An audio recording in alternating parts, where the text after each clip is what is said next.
Hello, welcome everybody to today's Landcare webinar. Today we're going to be talking about Landcare outside of Australia. Most of you will be very familiar with Landcare in Australia, but few of you know that it's one of our greatest exports. And the success of the Landcare approach overseas is a credit to all those who have been involved. It hasn't just happened, it's been happening for over 15 years, nearly 20 years in some areas. So, and it's important that as Australians, we celebrate the success of our Landcare model here, and we're looking hopefully that we can garner some support for the work we're doing in the global arena. My name's Andrea Mason. I'm the chair of Global Landcare Australia, Global Landcare, not Australia, sorry. And I'd like to welcome you again.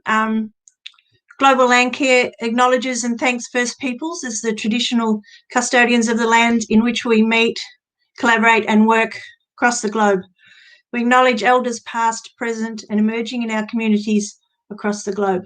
Today I am on Wadawurrung country, which is in southeastern Australia. Next.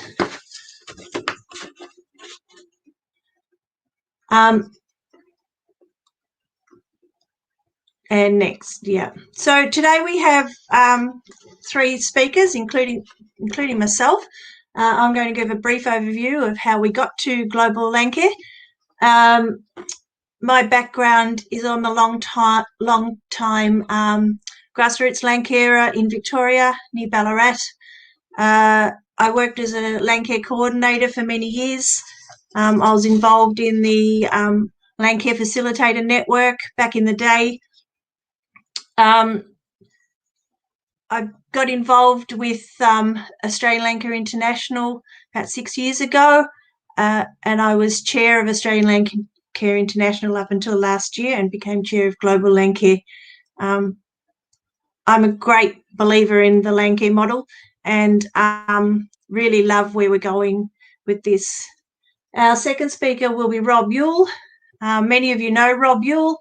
He's a retired forester, worked in farm forestry, revegetation, urban ecology and community action for many years. He worked with Greening Australia, CVA and Landcare Australia in the past. He's assisted groups and networks in many forums. He's a founding member of Australian Landcare International and is now the vice chair of Global Landcare, and he lives in Melbourne in Australia. Our third and final speaker is Dr. Tony Bartlett. Tony has worked in Australian International Forestry and Natural Resource Management Program for 45 years. His extensive experience in overseeing research and managing projects that empower local communities. Again, another great believer in Landcare model. In the 90s, he worked in a community forestry project in Nepal with the Forestry Department in Vanuatu. In the mid-2000s, he managed the New South Wales and Australian Capital Territory components of Caring for Our Country program. From 2010 until 2018, he was the Forestry Research Program Manager at the Australian Centre for International Agricultural Research Centre, ACIR, managing 25 projects located in 14 developing countries. He's been actively involved with Greening Australia since 2003. And he's going to bring to us today some case studies from his work over the years. Next, thanks. So, as I said, Landcare has been going for a long time, and Landcare in the international sector has been going for a long time. But the emphasis to go global came from a conference that Australian Landcare International ran in partnership with the Nanzan University, to bring international Landcarers together, and we had over 65 delegates from 16 countries attend that conference.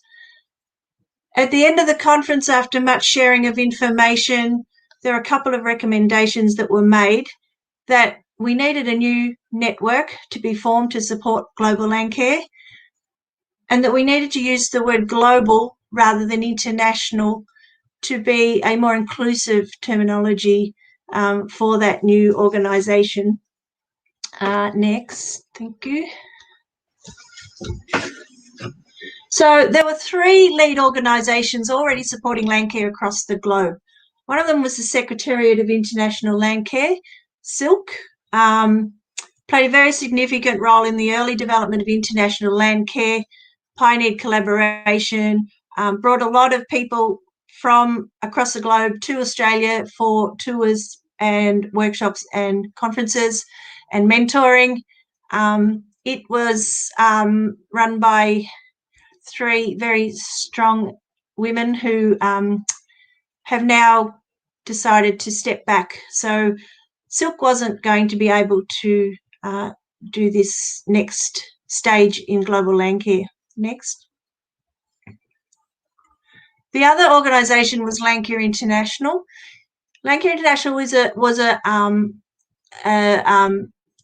not actually an organisation as such. It was non-formal communications and support network that was run out of the World Agroforestry Centre in Nairobi. And it worked for many years with many of the partners from across the globe, has really good contacts, and was chaired by Dennis Garrity from the World Agroforestry Centre. But again, it didn't have any formal structure to take global landcare to the next stage. Next. And then there was Australian Landcare International, which had already had runs on the board for developing projects overseas, was run as a not-for-profit organisation, has an established deductible gift recipient fund that will take donations for supporting international landcare projects. And it was decided that Ali was in the best position to undertake a stronger role in global landcare. Over 2 years ago, I became chair of Australian Landcare International, and having been to the Nanzan conference, decided that it was time that we made global landcare happen. So after much communication across the globe, much strategic planning, we were able to create a successful merger. Next. So in October last year, Global Landcare Incorporated was created, and I'm very proud to say that I'm the first chair of that organisation. I'm very pleased with our board, and I'll get the next slide. We have a very strong board. We've gone from an organisation based on Ali, which was very Australian-based organisation, to one which is truly representative from across the globe. Very strong landcare background with all these people, have done a lot of on-ground and strategic work in their regions for many, many years. And this board is currently working on our new strategic plan to take us into the future. So we're in a really good place with global landcare now. We have this one organisation rather than 3. We have a place to go to now and to work forward to help our friends overseas. So we're very excited about this. Just one moment. So I'm going to throw to Rob Ewell now. So Rob was, as I said, founding chair of Australian Landcare International, and is still heavily involved in our programs with global landcare, and he's going to take you through where we've gone to in the past and where we want to go next. Thanks, Rob. Thank you, Andrea. Thank you, Andrea. I really congratulate you on what you've done over the last couple of years. I don't congratulate myself because it's the 6th of May, not the 7th of May. Please ignore that. Next slide, please. That's a scene I sketched in 2012.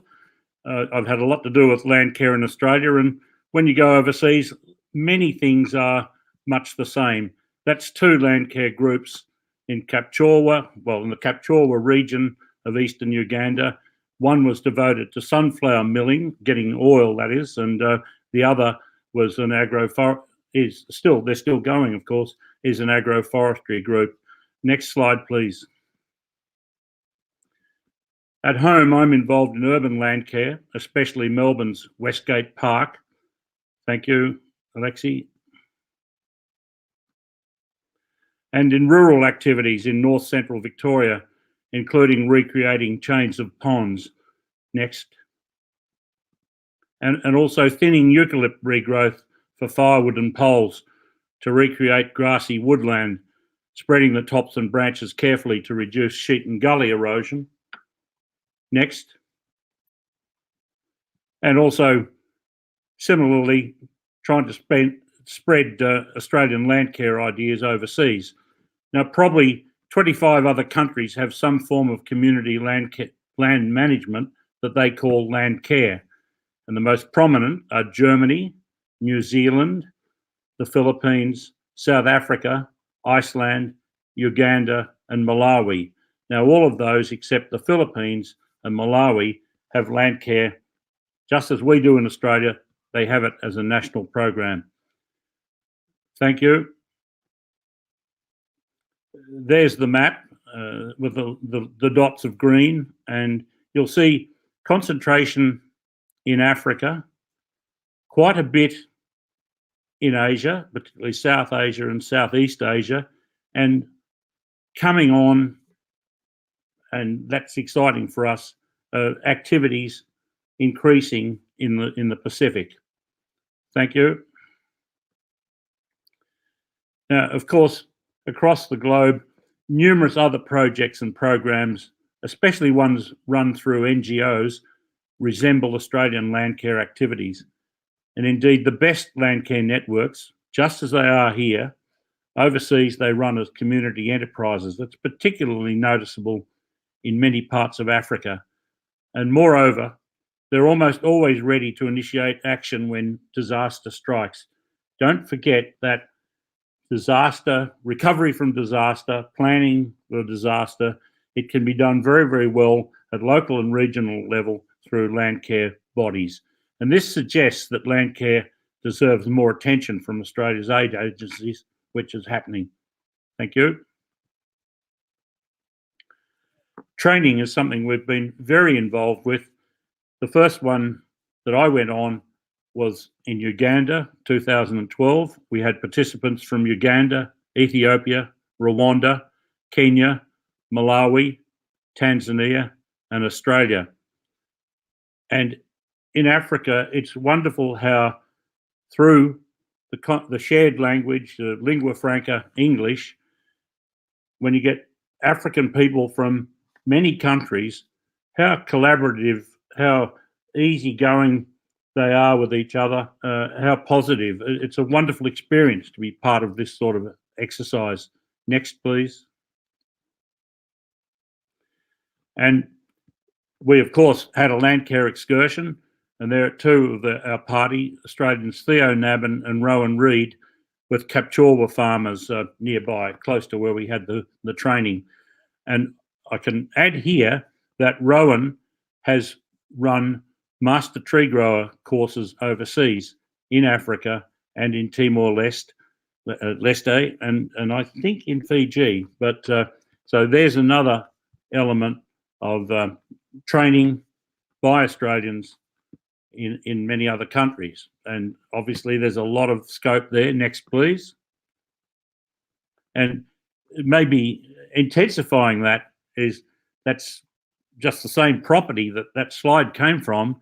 And there's the agroforest attached to the farm, and the species they're using are Australian. That's Grevillea robusta, silky oak, and nearby there were plantations of Cameldulensis, Eucalyptus cameldulensis. Thank you. Oh, I should say that also a group that has done master tree grower training in Africa is led by John Lambert. That's his body based in Gippsland, called Beyond Subsistence.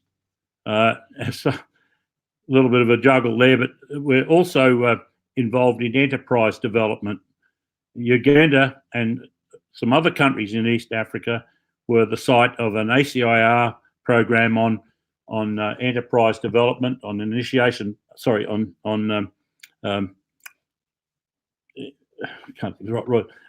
Anyway, enterprise development started off by Bernie Wonder quite a while ago and run by ACIR. And in this case, here's an example of Landcare getting involved in local initiatives. The region is the junction of the Mount Elgon Park and Forest, and it butts onto farmland. So right along the length of the boundary, the Landcare chapter has a series of hundreds of them, beehives, and they harvest the honey and sell it. So having that low intensity income source and the boundary of the forest actually prevents encroachment, reduces vandalism and burning and illegal logging, and it's so that's one way in which you're blending biodiversity and landscape conservation with enterprise development. Thank you.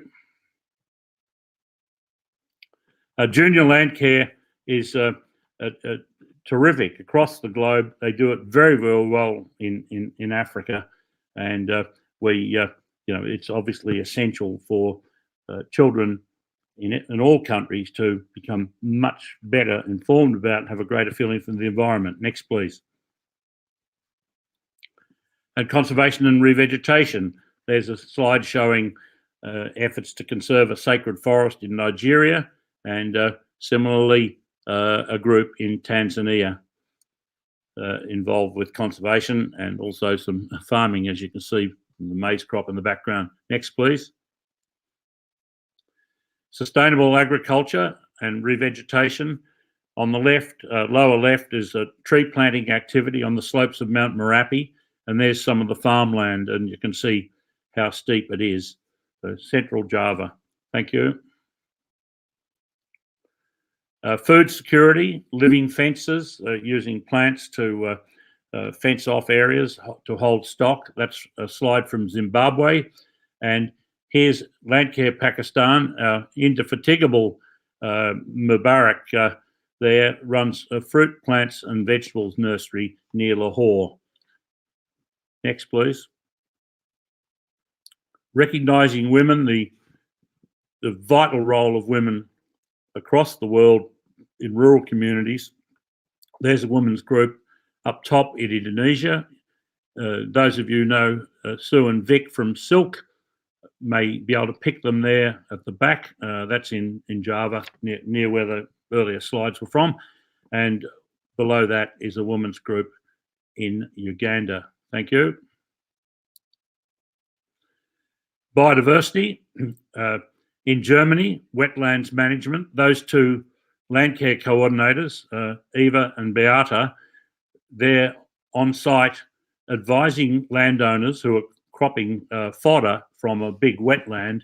They advise them when to crop and when to avoid cropping to protect the rare birds like the ruff and curlew that live in that wetland. It's a very extensive wetland. Just behind in the river, there were beaver stumps, indicating beaver activity. So very, very interesting place. That's southeastern Germany, not so far from Nuremberg. The other slide is Andrea in South Africa with the Simonsburg Conservancy, a terrific project in the wine growing regions just east of Cape Town. Next, please. There were leopards, by the way, in that forest. Marketing Landcare products. The Germans do it with their lamb and apple juice. Thank you. And we're very proud of the fact that just as in Australia, we recognise local knowledge. There's some Landcare training in Zambia and a photo taken on Mindanao of a farmer explaining to a group of scientists and agricultural specialists from various countries discussing farming techniques. Next, thanks. And demonstrations. There's a good one. Compare that with the Javan scene we saw earlier. In Mindanao, the best farming is on the contour with contour belts of trees and crops. Thank you. Iceland, big problem there is erosion, and there's a community group, a bit like Australia, a fairly elderly group, as you can see down the bottom. After they've done their erosion control work with the geotech, they've having a bit of a social, and they've got a radio, a boom box, and they're having a bit of a dance out there in the moors. Thank you. Running networks. There's a slide top left from the Uganda Landcare conference. How about that? 100, 200 people. Belinda Brennan went to that with her Heather Mitchell Fellowship. And in the bottom right is a group at Catawba in Virginia with a community garden. That's an old state farm associated with a mental facility of some kind, and the Landcare group has taken it over as an environmental centre. Thank you. Picture from New Zealand, could well be Australia, couldn't it? Farmers getting together back in the ute planning. Thank you. And Japan's a very interesting case. That's Professor Mick Siegel, second from the left, and he was he deceased, unfortunately died last year, but professor at Nanzan University in Nagoya, and we worked with him to run the conference that Andrea spoke of earlier. In Japan, hundreds of villages are on their last legs, villages, that is, not villagers, because the citizens have generally moved to the cities over the last several decades, 6, 7, post-war, the post-war era. They've gone to the cities to work, and that's left the villages very underpopulated. In that case, the rock walls you see were old paddy structures to grow rice, but they've long since been planted with Japanese cedar in a government forestry program. Next, please. And also, Japan's still much scarred by the Fukushima disaster, and there we're talking to an organisation very like a men's shed, and so that these people are determined to restore community life, following the disaster. And I think those two slides epitomise Japan. They're very interested in sort of revitalising rural activities and helping communities prepare for disasters. Next, please. We've got a global Landcare fund. We established it about 8 years ago in concert with Landcare Victoria Incorporated. And in that time, we've raised $69,000 for 80 plus projects in 20 countries. The countries are listed there. I won't go into them, but in every case, we know the people involved, and we've got contacts and the small amounts of money, and we've expanded our horizons greatly by being involved in this fundraising and then linking with the community groups and across the globe. Okay, next, thanks. Well, what is next then besides this slide? Planning and establishing and better managing networks, community enterprises and product marketing. More training and demonstrations, a lot more junior land care, more projects big and small, including revegetation, including also the need for major plantings to sequester carbon. Efforts to improve communications and IT. Mick Siegel always said that what Australia could particularly teach Japan was the networking we did. It was really brilliant. It was across the country. It brought people together. It was very, very efficient. And so he thought that would be absolutely wonderful for Japan. We also want to enhance biodiversity, landscape management and sustainable farming. And we want to ensure the involvement of women in all aspects of land care, and we want to share information on post-disaster action. And I might add that we're hoping to have a series of YouTube videos on this webinar, but it's not technically possible. But if you go to our website, you'll be delighted to see there's about a dozen small videos, brief ones on land care in other countries. A quick mention, we've had a bit of collaboration with Rotary, and also in our fund, in our projects fund, small projects fund, we're starting to get some major sponsors. Next, please. Well, our experience is that for Landcare to succeed, we need both lay practitioners, volunteers, and technical and operational facilitators, and we need to get that political and bureaucratic support. Next, please. I presume most of my members, most of my audience today are group members or Landcare coordinators.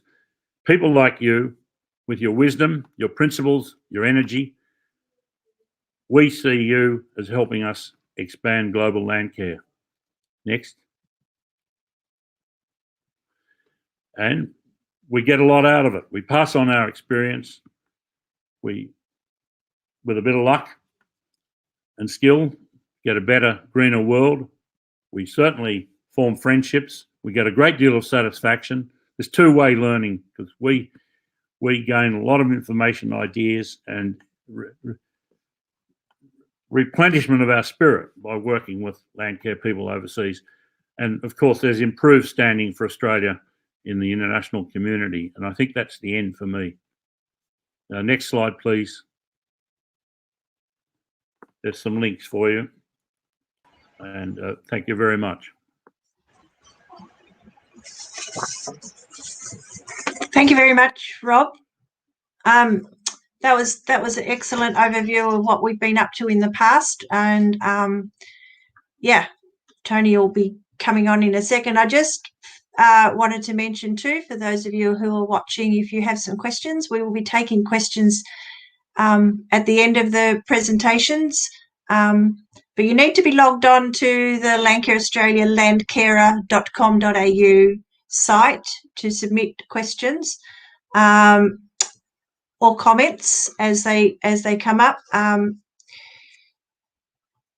To submit, I'll just read this to get it right. To submit a comment or question, you need to be signed into landcarer.com.au. You then need to type into the comments box underneath the webinar screen. And if you're watching on full screen, you'll need to exit to see the comments box, which should appear up on the right-hand side of your screen if you're not in full screen. If you've got any technical questions, there is a help button. And if you're not signed into Landcarer and you want some support, you can email hi@landcarer.com.au. And I'll just take this opportunity too to once again thank the Australian Government's National Aid Program for this series of webinars. And we're extremely grateful to Landcare Australia for inviting us along today to present. So I'm going to throw now to Tony Bartlett, who's going to talk about his experiences in the global. Over to you, Tony. Hi, everyone. Next slide, please. Yeah, okay. So I just wanted to share with you some of my experiences gained over more than 30 years working on international development assistance-related projects that had a forestry and natural resource management focus. I'm going to skip through some of this quite quickly so we can make sure we leave some time for some questions. You know what Landcare is, so I won't go over that. But I think a central message from my perspective is it's a lot more than just growing trees and restoring landscapes. So when you think about, what motivates people in Australia to do these things and what motivates people in developing countries, there's a lot of commonality, but there are some differences. So, why will farmers want to grow trees? And basically, they're motivated by their basic needs and a desire to improve their lives and the surroundings areas that they live and work in. And for many of them, trees are really like a living bank account. And so when the going gets tough, disasters like Rob was referring to, often trees are the only thing that they have that they can readily gain some cash from quickly. So there's a number of factors that influence action. You can see them on the dot points on the bottom there. Basically it starts off with meeting their subsistence needs, and then as things get better, they tend to expand into other things like having access to the right knowledge and good quality tree resources and access to markets for the various products. But along the way, you actually get much greater outcomes if you've got cohesiveness and capability within the communities to work at a collective action sort of level. Next, please.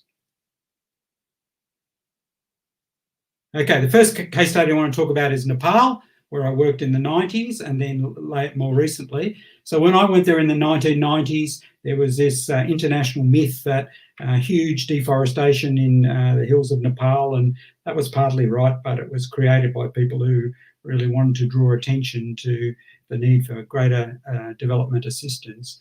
And over the time that I was working there and others who worked on the Australian Forestry Aid Project, which incidentally was the longest ever single aid project that Australia's funded, went for 40 years, so went through a major transformation in that period of time. But at the end of it, Australia had helped local communities re-establish about 21,000 hectares of new forests, and they were all with community participation, which means communities decided where the trees would be planted and what species and so on and so on. In parallel to all of that, the government had a policy to hand all the forest back to local communities to manage, and our project was working on how you could actually achieve that, and there's some dot points there. But central to all of that really was the concept of forest user groups who were empowered under the legislation in Nepal to manage these forests after the government had given them authority to do it, and they could keep the profits. There were quite a number of lessons. You can see some of them there. I won't read each point, but centrally what I learned is that local people generally know a lot about their local situation and how to improve it, and they just need help and support. And often the greatest challenges are social rather than technical challenges. You can see a couple of the sorts of challenges at the bottom. Initially helping foresters understand why they should give away their authority over forests to village people was a bit of a challenge, but more and more people got on board with that. And over time, you can see that generally communities are very conservative in terms of how they want to manage and look after the forests around them. Next, please. Next, yeah, right. So in the early 2010 decade, I got the opportunity while working at ACR to go back to Nepal. So Australia's aid program in forestry finished in 2006, I think, after 40 years. And along the way, there was a Maoist revolution. So everything broke down. And so we thought, well, if you're going to go back there now, what would you do to build on what had already been done and further help communities? So it wasn't just Australia who was working, but government programs and other donors. You can see there that nowadays in Nepal, there's more than 2 million hectares of forest in that country that is managed by local communities, 22,000 individual groups.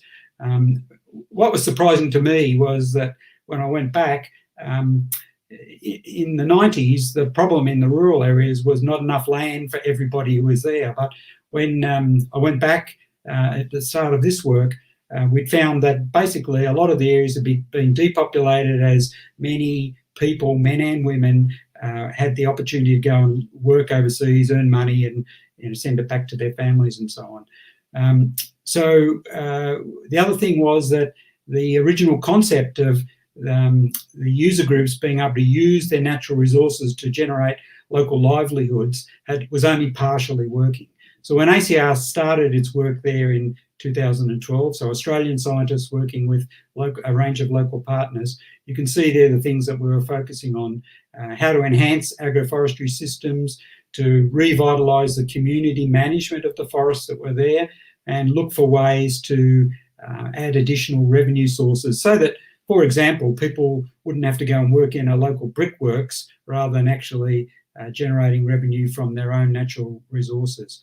So that's still work underway. And the interesting thing more recently is that with the big earthquakes in 2015 and more recently with COVID, the power of these local community forestry user groups to actually help look after people in disaster times has become really, really evident in Nepal. And another really good thing that happened is that in the 90s, when I was there, women really had no say in how the forests were managed, even though they did a lot of work in the forest collecting grass and firewood and so on. And now with all the men going to work overseas, the women make all the decisions. So interesting. Next, please. Okay, quickly onto Vietnam, two aspects of Vietnam. So Australia's had a long involvement with Vietnam, pretty well since Vietnam opened up after the end of the war and accepted foreign countries back to help them. Their forests were left in a perilous state after the long war and then the poverty that existed after that. And you can see the quantum of forest that was lost. And since then, through government programs and support from a number of countries, the area of forest is gradually being restored. Australia's work started in the 1990s, and basically Vietnam asked for help to try to identify multi-purpose trees that would grow on these highly degraded areas. So they tried a lot of different species, and they found that tropical acacias from Northern Australia and Papua New Guinea actually grew very well in Vietnam. With some breeding work that CSIRO worked on in partnership with the local forest scientists there. They worked out how to improve the straightness of the trees and the growth of them. And nowadays there is more than 250,000 small farmers growing acacia trees as part of their forestry system, usually in blocks on part of their farm, and they grow them for 5 or 6 years and they make a tidy sum. While it mightn't seem much, $1,600 per year for each farmer, that's the equivalent of an adult government wage, yearly wage. So it makes a big deal, means they can send their kids to university and improve their houses and so on.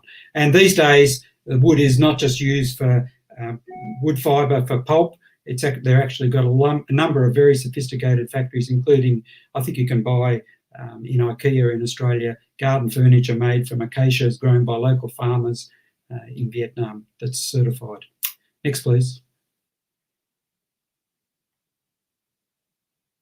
Okay, so ACO has been working not only on that, but on some other things, and not every development is not occurring equally across Vietnam. Up in the northwest, you can see the photo on the top right there, very steep mountainous country, hugely deforested, farmers growing monocropping system of maize grown for export markets into China, huge erosion problems, virtually no trees left anywhere, and various attempts have been made over the years to introduce agroforestry systems and revegetation, and most of that have failed. So the ACR project was trying to work out, well, how can you crack this nut and work with local people there to make some real progress. So the model is pretty similar to what's been worked on elsewhere, where you develop locally appropriate agroforestry systems that generate income quickly along the way. So you can see on the left-hand side there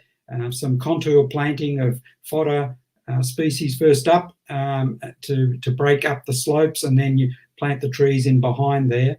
And the farmers get really interested very quickly because the first product they want is fodder for their livestock. In that part of the world, the livestock are the equivalent of the trees I was talking about in terms of being bank accounts, and they were losing a lot of stock in the winter from death from malnourishment. But we're also looking at high-value products, a thing called Sonchar, which is a local apple. Down in the bottom right-hand corner, you can see two farmers who are growing this local apple, and it's being processed into a variety of products, herbal teas and wine, and also selling the sweeter fruit in local markets.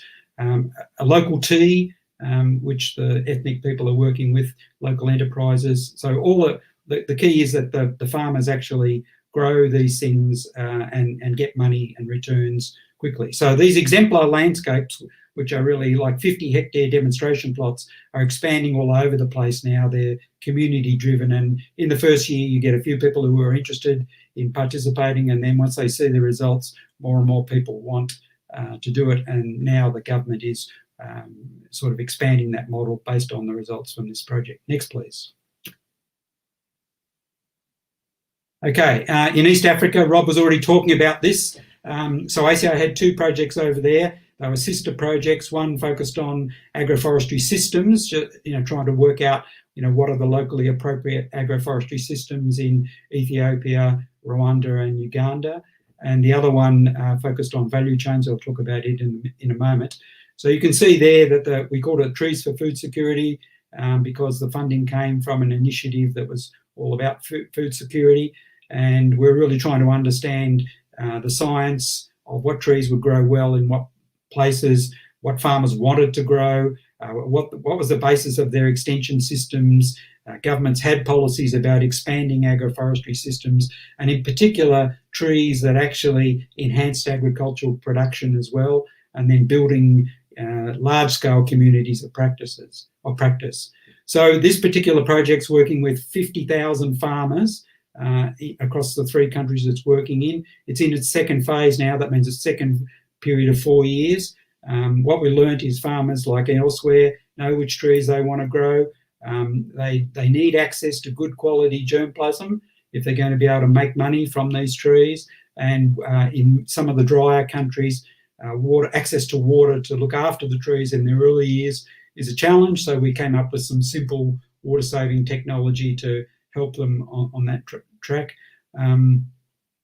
The science that was going behind this showed which trees actually enhance crop production of the key agricultural staple crops they were producing, and which ones inhibited or reduced. And then farmers make decisions about what they want with their land. Some people are happy to accept a reduction in some crop yield if they get overall a better outcome, and some can't afford to reduce their crop yield. We work with the local NGO partner, World Vision, primarily because there are some good Australians in that organisation that had great connections into Africa, and they were very willing to work with us and do great work in communities. Down the bottom, just quickly, you can see there, here's a great story, a woman from the highlands of Rwanda who, through this project, we asked the women what did they want, and they told us which species they were interested in getting germplasm from. After only 2 years, she had developed as you can see in her hands there, 2 yellow books. One's her bank account, one's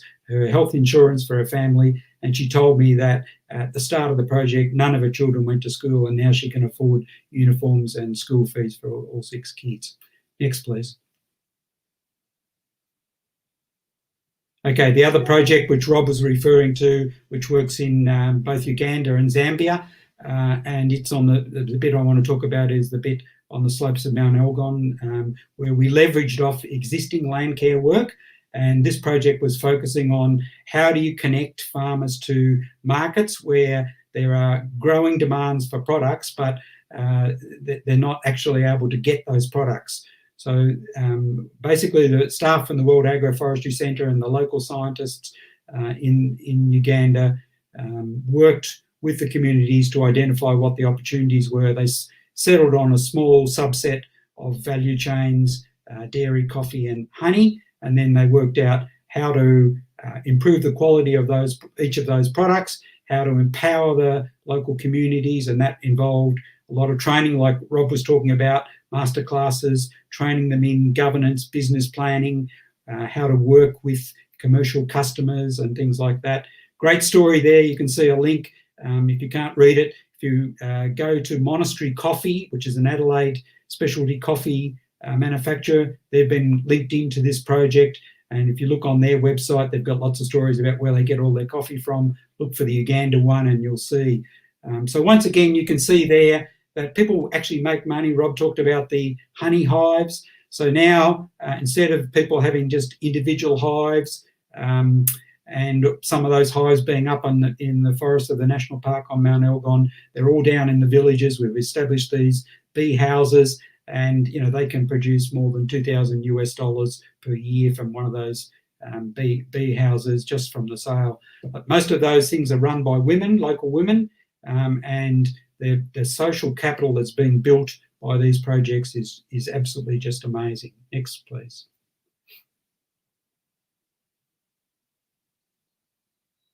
Okay, I'll talk about Papua New Guinea. So not every country that ACR and Australian Aid is working on are at the same scale or same level of development, and you need to tailor situations to the local circumstances. So PNG has lots and lots of challenges. I haven't got time to talk about all of them, but lots of needs and lots of goodwill as well. So you can see up in the top right, that's up in the Markham Valley near Lae. Those areas of steep hilly land have been long deforested. I've seen some of Huxley's photos from the early 19th century that show the land just the same. You've got a very complex situation there with custom ownership and challenges between different clans and so on and so on. So ACR's projects are working really on two aspects. One, trying to work with communities to work out what species would grow, mixing native species which had high conservation value and also other commercial species, and trying to work out what people would be prepared to grow and look after, because fire is a huge challenging issue in Papua New Guinea. People just burn everything basically, so hard to, it's easy to plant trees, hard to get them to survive. So it's a matter of looking at what can grow and survive with fire, and then how do you change people's culture. So you need community action there, because one farmer alone could say, I want to do this, and then someone else will burn out their land. We also tried to build on things that were already successful there, and the Papua New Guinea government has three main priorities for improving agricultural development, and one of them is on a tree, a canarium tree, which grows not only in Papua New Guinea but in a number of Southeast Asian countries, produces a highly nutritious nut as well as high quality timber, but we were focusing on the nut bit. Local people had eaten these nuts for a long time as part of their diet, and that you could buy them in local green markets, but not in processed form. So as people moved to cities like Port Moresby, we saw a great opportunity to actually develop a local product. But the challenge there is there was no private sector, and so we had to develop a pilot processing factory, so run by scientists from the Papua New Guinea Agricultural Research Institute and Australian scientists, and people worked in commercial nut production, macadamias in Australia. And we've got it to the point now that there are sales of these processed nuts, and lots of local people who've been growing these trees for a long, long time can actually get money from selling it to the factory. And just as I finished up working on this, there's a New Zealand investor who's looking at expanding the model and developing a very large-scale processing factory. Last slide, next, please. Okay, some take-home messages. So I think Landcare, as others have said, has got wide-scale application in developing countries, but we sometimes need to adapt the approaches in different places. The approaches need to be locally appropriate, and in helping the people to make choices that they're happy with. Seeing is believing. These things expand quite quickly once local people can see the benefit from it, and they're often time poor, so convincing them initially to get involved can be a challenge. People's perspectives can change over time, so just going back to Nepal briefly, in the early days everybody wanted more products from trees because there was shortage of firewood and shortage of fodder for livestock to eat. Now, because they earn lots of income overseas, they're more interested in conserving their forests. So things can change, and you can't have a set mindset for a long, long time. To get best outcomes, you need to empower the local people. They may need some capacity building in some things which often aren't obvious when you start, but you can work with them to find out what they are. Access to markets is critical. No point growing great agroforestry products or timber or whatever it is if there's no market, or they can't access a market. So this whole concept of working on the value chain and empowering these enterprise development, like Rob was explaining as well, is absolutely critical to getting action at scale in a lot of developing countries. Social conflicts can be a problem, and they require a lot of work when they occur. Fire is also, I think, an increasing issue in many countries, not just Papua New Guinea. I just want to finish by saying that Australian aid has contributed a lot in the NRM space over the past 30 or 40 years, but it's an area that is decreased in priority in the Australian aid program for a range of reasons. But in my view, Australia would be well served to actually capitalise on the experience that we've had both in Australia and working overseas to help people in this area, because everybody needs their local environments improved from my observations. And I couldn't finish without saying that, you know, I couldn't talk to you like this about some of my experiences if it wasn't for all the things that I've learnt from working with an amazing lot of people over the years who've willingly shared heaps and heaps of things with me. So like Rob said, I've learned a lot and made a lot of friendships too. Thank you.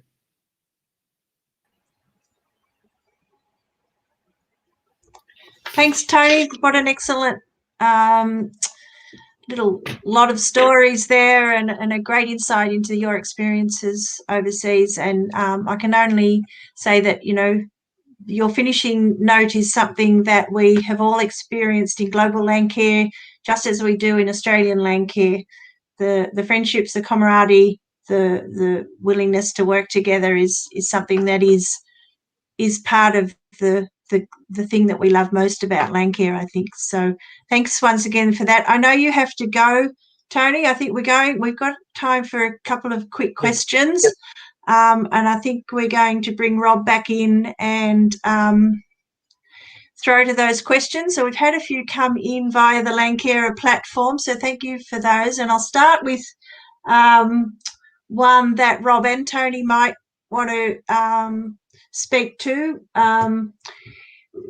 And the questions read, Rob mentioned the use of Australian natives for agroforestry in Uganda, and I noticed that there were some in yours too, Tony. Wondering why these are used in preference to local species. I'll quickly answer that. Very good question. Comes back to local people choose. They know which trees they like. I often ask them, for example, when I was in Rwanda and Uganda, why they were growing eucalypts or why they were choosing to grow them. And they said, because we can sell the poles from these. Okay, and they knew where to grow them and where not to grow them. In the hills of Nepal, people choose which trees to grow. And I remember on one evaluation mission where one of the environmental people who came on that mission said, why is Australia supporting people growing exotic trees? In this case, it was a pine tree from Mexico, not an Australian tree. And I said, let's ask the local women, why you, because they were choosing what to raise in their nurseries. And she said to the evaluators, because this tree does not produce as much smoke when we burn it in our kitchens. So, you know, they're pretty smart local people. They know what to grow and, you know, what is useful to them, including native trees, I should add. I'll just add one quick comment.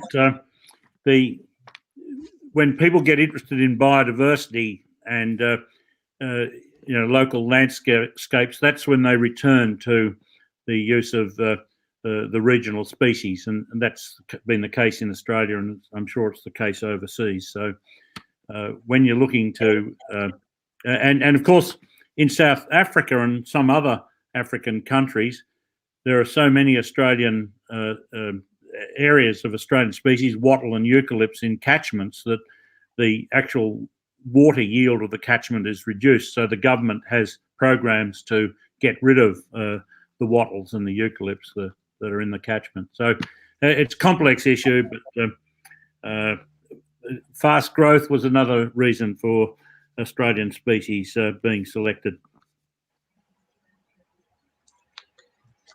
Great. Terrific. Thanks for that. And I do know that there are in some regions where, you know, Australian species have got out of hand and created an issue. So there's, as is here with our weed issues, there is always that ongoing complex decision about what to use and whether or not they're going to become an issue down the track. Because Tony has to go, I've got a quick couple of questions here. How can global Landcare progress past what currently exists? How do we grow? And what connections need to be made in Australia to further the global Landcare cause, Tony?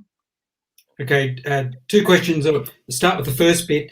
My experience managing the program at ACR for nearly a decade, Australian government responds best to requests that come from partner countries. So if the government of Uganda, as an example, says, we really like how this is unfolding from our initial experiences with Landcare, we'd really like to try to scale this up across other parts of the country. If that request comes through the embassy or High Commission, as it would be in Uganda, the Australian High Commission there, back to Australia, and often when the Foreign Affairs Minister is visiting or whatever, it's about getting that on their agenda. If the government really wants that support, that gives you a greater chance of getting money from an increasingly diminishing pie of Australian aid.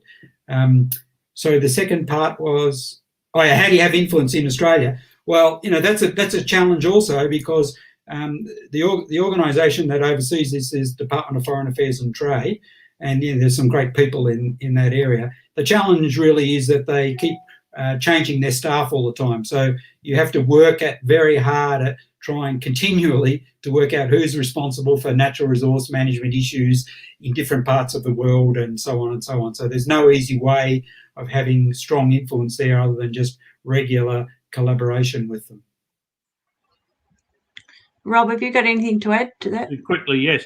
The presentation so far hasn't covered everything we do. For instance, we've had the opportunity to show lots and lots of visitors to Australia, show them how Landcare works. We also published a book 10 years ago, Landcare, Local Action, Global Progress.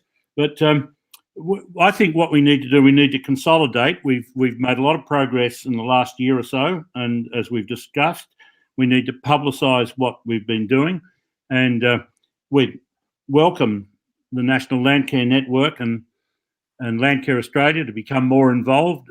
They haven't had a lot to do with things so far, and unlike pretty well every other Landcare activity, we've never had professional staff, so it would be wonderful if we could get some part-time coordinators. It's been totally voluntary up to now.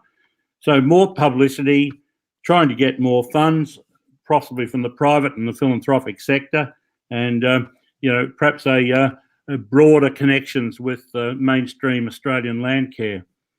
And it hasn't really come up, but we very closely affiliated, a great affinity with New Zealand Landcare Trust. So that's been a real pleasure to get to know them over the years as well.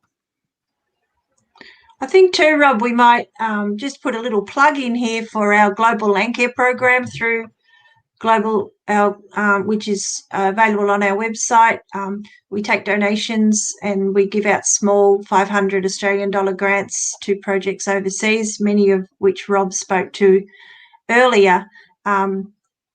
In that slide that we showed, there was a presentation from our secretary Belinda Brennan from her local Landcare network, which has adopted a project overseas, if you like, and put funds up. And so the ability to create connections between Australian Landcare projects and projects overseas is something that we love to do, and it's a great opportunity for Landcarers in Australia to become involved in grassroots projects overseas. So certainly would recommend that as well. That's small scale. That's been our bread and butter as a group over the last 12, 13 years as we've evolved. But we do want to go into larger projects now and get.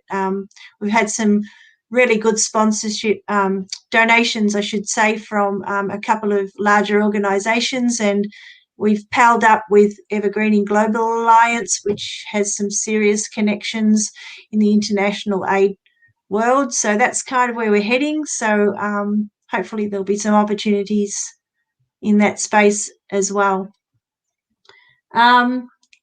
There's another question here, Rob. You mentioned land conservancies in several places.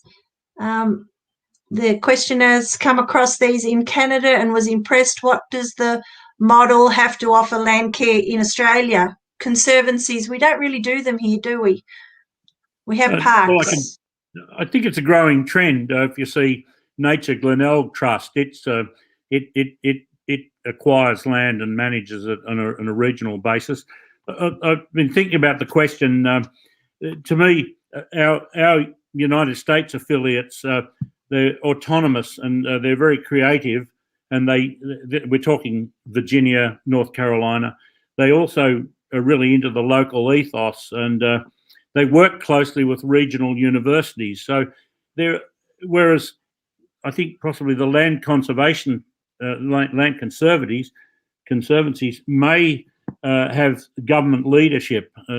Certainly the old system in the US, the Resource Conservation and Development Councils, they were a government body. So what I'm thinking of is that we probably can learn a lot from them, particularly if they're community-based and they're of the community, for the community, by the community, and we'd be love to learn more. Interestingly, in Canada, in the 1930s, that's when the first regional sort of catchment management or NRM bodies emerged, and that was because of flooding around Ontario. So they were doing it long before us, but I think these were sort of like our CMAs, a sort of a quasi-government body. So interesting question that I can't answer very well, but what we do is involve the community and give them autonomy and creativity and flexibility, and any organisation that does that is fine.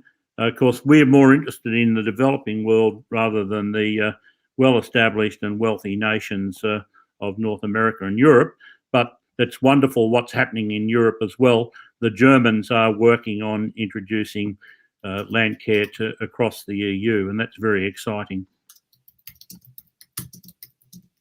Fantastic. There's one last question we have today. It's from Daniel. The Amazon recently became a net emitter of carbon. Is there any Landcare organisations or activity in Brazil or South America? Not that I've heard of. Some friends had an urban program in Cartagena in Colombia, but no, I don't know of anything in Brazil. Tony, you don't know of any? No. Australian government aid doesn't work in South America. Yeah. I mean, the closest we've got to South America was Rob and I undertook 2 Landcare training programs in the Caribbean, one in Jamaica and one in St Kitts and Nevis. Highly recommend those venues as Landcare training opportunities. And the notion of grassroots action in those countries was new to them, and we often find this in it depends on the political background of the countries in which we go in. Many of the countries, like in the Caribbean, the people are very reliant on governments, and in some cases US aid and those sort of things. And the notion that you can plan your future in a grassroots approach like we do in Landcare is new to them. So they find it very challenging when we go in there and talk about planning in your own right in those places. So but fabulous way of making change in those countries if we can establish some connections in and do more in that space. Andrea, just real quick, how we got into the Overseas Landcare Fund was an Australian coordinator from Victoria was working in Ecuador, and he needed $500 to build a new nursery. He rang me from Ecuador and asked about it, and we discussed it, and his local Landcare group gave him the money. And that's what gave me the idea of having the the Small Projects Fund. He said to me, "You've no idea how far $500 can go in a developing country like Ecuador."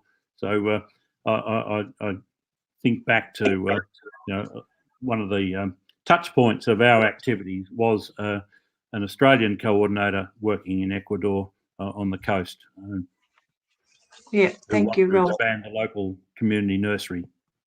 Yeah, and that's how many of our projects have been developed. They've all been through connections, through the ask, through people seeing what we've done in Australia, loving the model and asking us to bring it to their country, or asking to come over and see how we do it here. And many of you will have met some of our colleagues at National Landcare conferences over the years, and enjoyed meeting with them and sharing your experiences with them. Thanks, Rob. Tony's gone, I know, but thank you again, Tony, for your presentations today. Thank you to everybody who has joined us today. There will be an email going out from Landcare Australia a bit later on with the link to this if you didn't get to see it live, or if you want to share it with other people who you know, you can pass that on. Keep an eye out. You've all come in via Landcare Australia network in some ways, but don't forget to follow Landcare Australia on their social media and keep up to date on this fabulous National Landcare Conference webinar series, which has been supported by the Australian Government's National Landcare Program. And once again, I'd like to thank them for that. And just a plug for the Sydney National Landcare Conference in August, which is up on their website somewhere. A reminder, if you're watching this from across the globe, that there is, due to COVID, an opportunity to participate and with the conference in an online format. So you can register for the conference online. So don't forget to do that if you're interested in learning more. And I've got the Global Landcare social network, all our handles up there. So we'd love you to join us at Global Landcare. We'd love you to follow us and become a member. Membership is free. We don't expect anything except your support and the opportunity for you to engage in what we're doing overseas and hopefully support some of those programs. So thank you once again. I think that's all for today. When we'll see you on the Landcare platform somewhere along the line in the future. Thank you very much.